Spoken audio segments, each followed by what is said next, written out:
day, we have so much going on, and sometimes we struggle with getting our needs met and also controlling our temperament. As in, it's less about control and more about awareness. So today we're gonna tap into how to meet our mood, really understand our temperament, and get a better handle on how we're feeling so that we can not have certain roadblocks in the day and see clearly. And with that, it makes it easier to achieve goals. So it's just one angle. One of the examples I give is thinking about it like bow and arrow, like you're really taking the time to align, because when you take that time to understand and position yourself correctly, you have a higher chance of getting towards your target or reaching your target, reaching the goal. So we're gonna talk about mood, and a lot of this stuff might sound really simple, but sometimes by going through it, it really helps understand certain things. So we begin with the question of, what do you want? So depending on what you want is like aiming yourself towards a target. Like to reach a goal, we have to really, really be specific. We have to be extremely specific. And if we're not specific, what happens is it's almost like thinking of like a toy machine with a claw machine. Like, you know, some people are like, oh, I'm just gonna pop $1 in, kind of move that, you know, the joystick around and hopefully be able to grab something. And then we get frustrated that, you know, some people are like, I've tried so many times. And it's less about how many times you try and more about the discipline of preparing yourself and understanding the position you're in to make those choices. So when we think about what we want, again, can be really personal. A lot of times the conflict we experience is the needs of society, what society is asking from us, maybe family. It just depends on the dynamic of where you are and if we are trying to comply to the needs of somebody else over our personal needs. For a lot of us, we resist taking care of ourselves. We resist that self-care, feeling like, oh, if I take care of myself, I'm super selfish. When we come from a society that always needed from us, that could be, you know, if it's a family or community or just environments where there isn't as much balance. It doesn't mean that the people don't mean well. It just means that there isn't enough balance. When you're in a healthy relationship, there is space to put yourself first. It's always 50% lifestyle and 50% genetics, which is really important to know that whenever there's a situation, we're meeting whatever that dysfunction is 50%, or even the success, we're meeting at 50%. So knowing that part of when certain situations happen, we have to take accountability of where's the 50% that I am allowing this to occur. So coming back to the question, if we are very clear on what we want or what our needs are, right? Then when we go into certain situations and they can't meet our needs, right? It's like going to work, right? If you have a job and the job takes more than it gives you, or they say to you, I want you to do accounting, and they don't give you, let's say, a computer or some software. Sometimes this stuff is difficult. It's much more difficult if we don't have the tools. So it's just noticing that for every single thing that we want and need in life, or right, we need from a situation, there's certain aspects that we need the support in that space.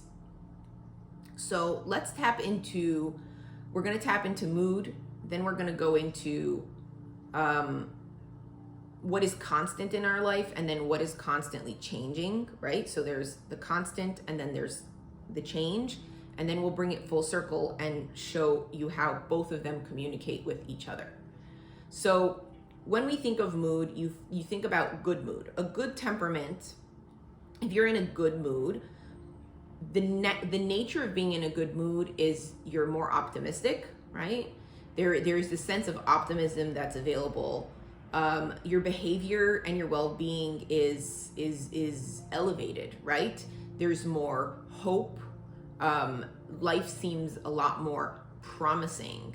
So that kind of baseline of your mood is optimistic, which is really important, because when we talk about aim or accuracy, optimism in any situation is a great thing to have, or again, when it's available, right? But knowing that when optimism is there is when we're in a good mood, that good temperament, things are easier to handle.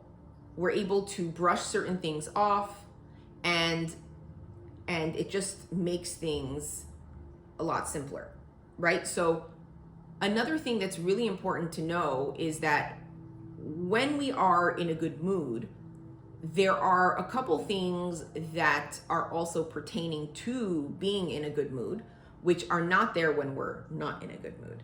And that is the ability to create balance.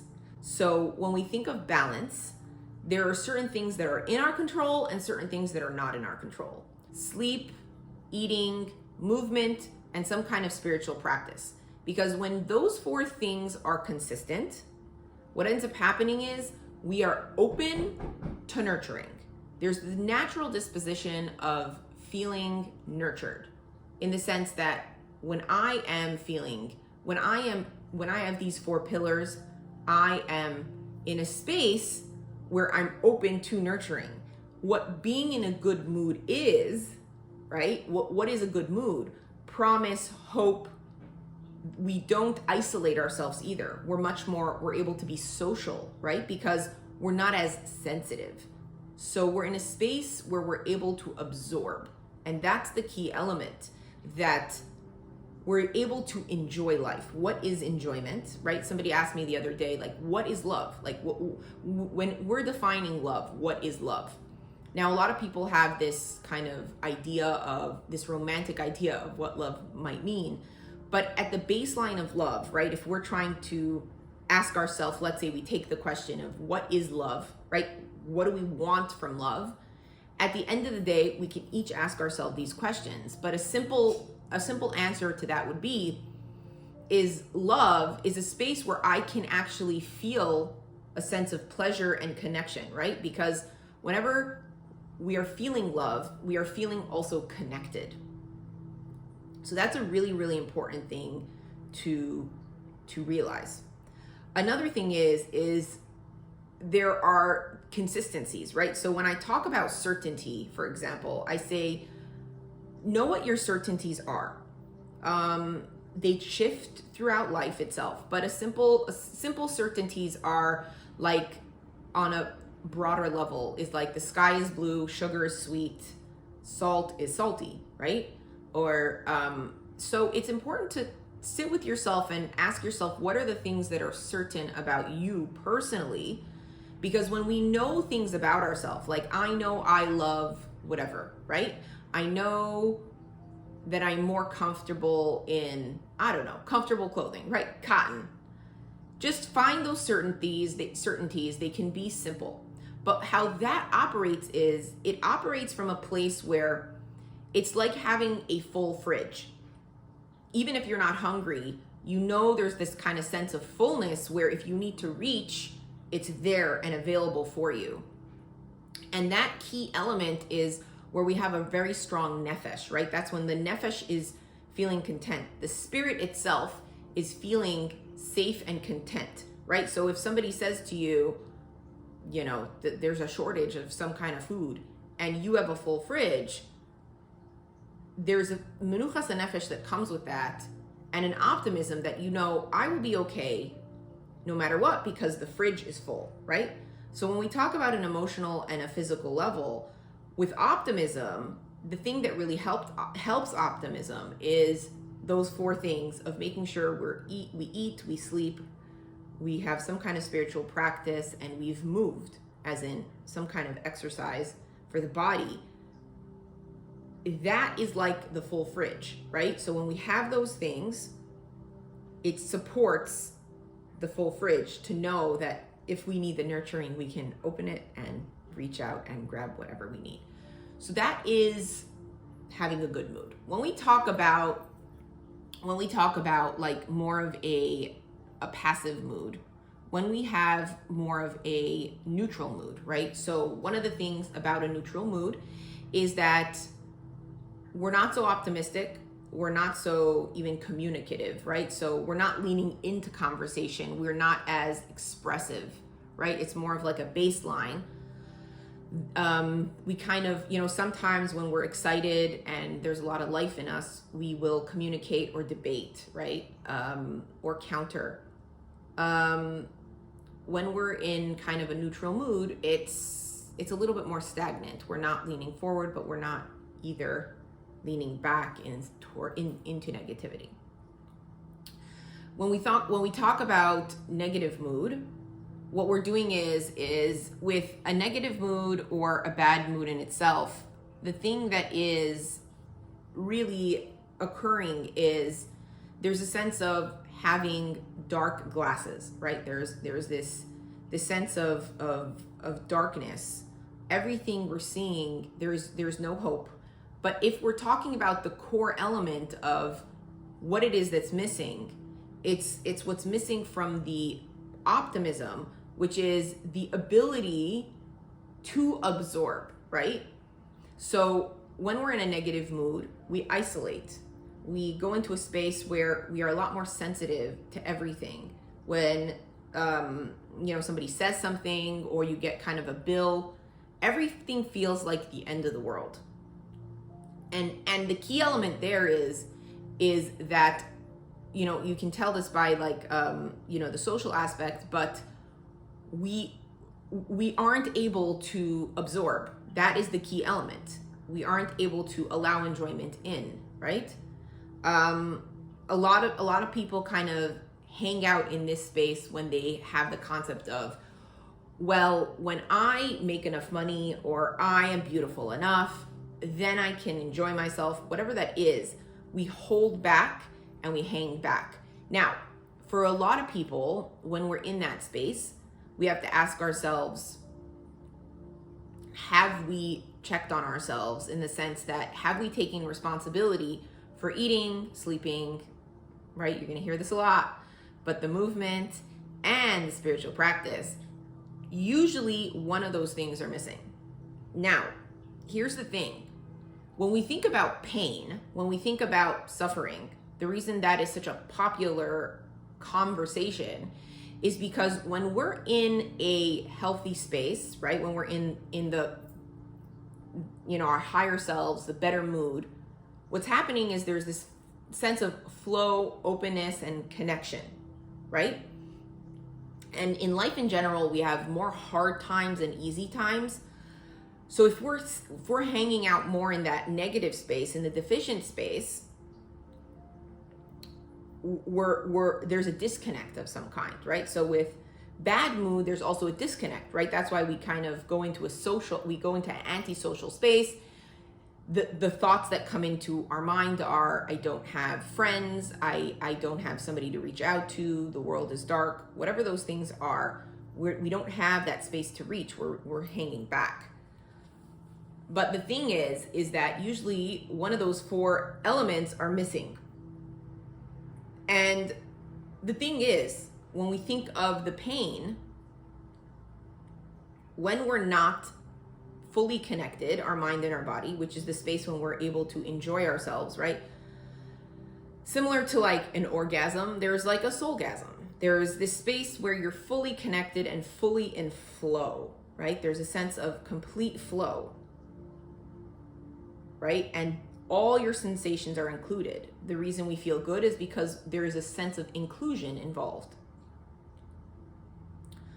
When there's that disconnect, the only way to wake the body up is through the pain. And usually that's why it's usually an isolated pain where we'll feel it in one place, because it's trying to wake the body up and say, you need to connect. There's some kind of disconnect. And it's a message, right? It's a message. But the struggle that a lot of us have is that if we're living mostly in that frequency, in that space, when we hear the signals of I'm deficient, or we hear the signals of pain or hunger, right? We usually lean towards food. Most of the time, food and consumption in that matter is the thing that we reach for.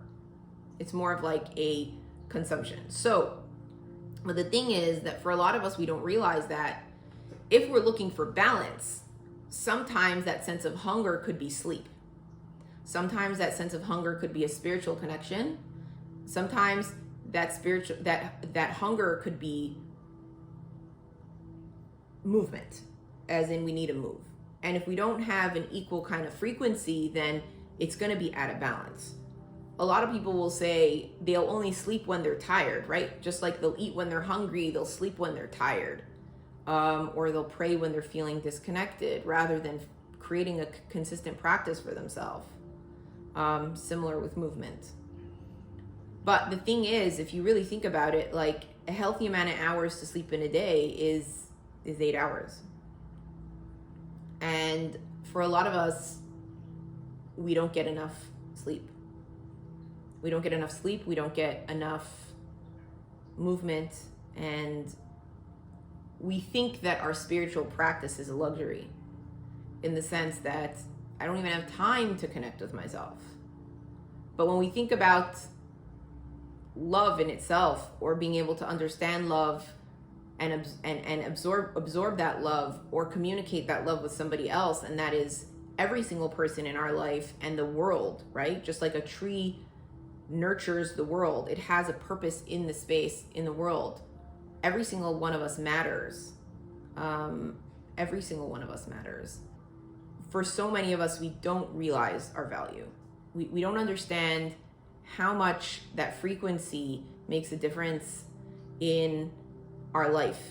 If you have a tree right near your home and you can watch the leaves change from summer to winter, if you are able to notice the shade that gives you, or fresher air or peace of mind, or the grounding of watching the roots in the ground, we don't realize the impact that every single one of us have. So when we think of showing up for ourselves, that negative space of negative mood, that in itself, when we're in that space, we're isolating. It's like a dying tree. So it's important to actually know the positioning, because when we're positioning from there, and then we go back to the question of what do you want? When you're in a place of isolation or negativity, what you want is not going to be articulated from a healthy space. And even if you get what you want, whatever it is that you do want, it's a lot more difficult to enjoy it, because we're not in the space of being able to absorb it. So these are just things to have in mind. So when we do struggle, which is just a natural thing in life, it's noticing that there are a lot of changing things. And life changes constantly. But in my book, Interior Designer, I say, holding on doesn't make it matter more. The goal is not to hold on to every experience that we have, but rather to engage with it and know that the thing that is constant, right? Going back to consistency, like a set of scales, it has to have a very solid base. If it doesn't have a solid base, it's not going to be able to go back and forth, right? It's not going to be able to constantly rebalance itself. So it's knowing that the constant goes back to asking yourself what your certainties are. What are the things that you want to commit to on a basis of a self, from a self, and what are those needs and wants. And when you're able to really know those things, when you create the aim, right, then you could position yourself right. So when we talk about, let's say, we'll do interior design for a moment, or just a home, right? For some people, having a clean home is very important. And for some people, the neatness is more important. So for one person, it would be more important to wash the floor. And for one person, it would be more important to fold the laundry, right? Not have toys around. For one person, it would be more important to go out to an event. And for one person, if their value is to create organization in the home, in the sense that is higher in the sense of priorities, they will stay home and they will organize. Now, we all need balance, so it's important to take that into consideration. But when we know what we want, and it's also as simple as, like, if you ask yourself, how many phone numbers do you have in your phone right now? And then how many people you talk to on a regular basis? And then ask yourself, who are the people I actually value? Do I actually reach out to those people? Do I spend quality time with those people? If I value them more? Or am I kind of taking a social position where I'm doing what society does and just I'm mingling with hundreds and thousands of people on a daily basis that either don't know I exist, right, from a social aspect, or don't even care, like really don't even care about me.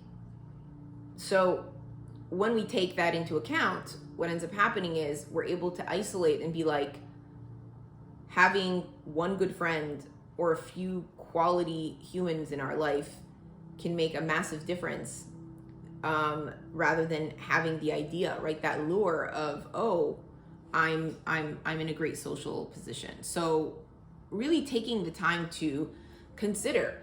But when we listen to ourselves, we don't force ourselves. We're like, oh, this might not be working. I'm going to listen to myself. And even though a professional might come in and say, oh, you must do this and you must need that, it's taking the time to articulate what it is that you personally, what it is that you personally value, and then knowing how your body responds to it.